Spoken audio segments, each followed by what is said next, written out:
दोस्तों, इस समय सुखोई फाइटर जेट हमारी वायुसेना का फ्रंटलाइनर फाइटर जेट है और अब से कुछ ही समय पहले हमारी वायुसेना ने यह फैसला लिया था कि हम अपने सुखोई फाइटर जेट को सुपर सुखोई फाइटर जेट में बदलेंगे। हमारे सुपर सुखोई फाइटर जेट के लिए एलआरडी उत्तम ऐसा रेडार के अपग्रेडेड वर्जन को बनाने की कोशिश में लगी हुई है और इस रेडार को हम उत्तम ऐसा मार्क 3 रेडार के नाम से जानने वाले हैं। और जो हमारी उत्तम ऐसा मार्क 3 रेडार होने वाली है, इसके अंदर 1200 से 1400 की संख्या में टीआर मॉड्यूल लगे होंगे और इस रेडार का इस्तेमाल हम अपने सुपर सुखोई फाइटर जेट में करने वाले हैं, जिससे हमारे सुपर सुखोई फाइटर जेट की ट्रैक करने की क्षमता 2.5 गुना तक बढ़ जाएगी। इस समय हमारे सुखोई फाइटर जेट के अंदर जो रेडार लगा हुआ है, इस रेडार की मदद से हमारा सुखोई फाइटर जेट केवल 140 किलोमीटर की रेंज में ही टारगेट को डिटेक्ट और ट्रैक कर सकता है। लेकिन हमारे सुपर सुखोई फाइटर जेट में जिस समय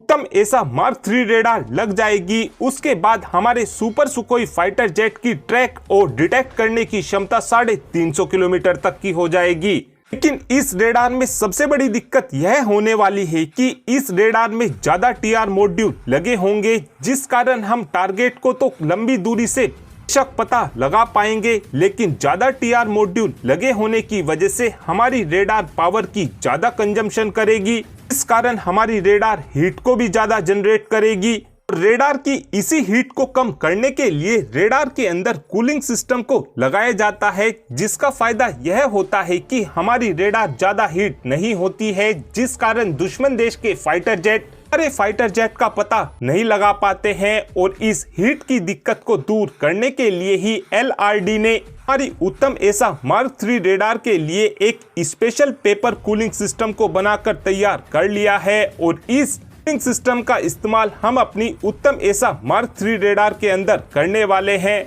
जिससे हमारे सुपर सुखोई फाइटर जेट का हीट सिग्नेचर काफी हद तक कम हो जाएगा। और डीआरडीओ के अकॉर्डिंग जो ये कूलिंग सिस्टम होने वाला है, ये 10.5 किलोवाट की हीट के लोड को कम कर सकता है। और इस रेडार के प्रोटोटाइप को एरो इंडिया 2021 में भी देखा गया था और उम्मीद इस बात की जा रही है कि इसी साल के अंत में उत्तम ऐसा मार्क 3 रेडार की टेस्टिंग भी करनी शुरू कर दी जाएगी। और इस रेडार के सुखोई फाइटर जेट में लग जाने के बाद हमारे सुपर सुखोई फाइटर जेट की ट्रैक और डिटेक्ट करने की क्षमता 2.5 गुना तक बढ़ जाएगी। और अब आप ही कमेंट कर बता सकते हैं कि क्या हमको अपनी उत्तम ऐसा मार्क 3 रेडार को अपने तेजस मार्क 2 फाइटर जेट के अंदर भी लगाना चाहिए, हाँ या फिर ना? इस बात का आंसर आप कमेंट बॉक्स में दे सकते हैं। Thanks for watching this video. Have a good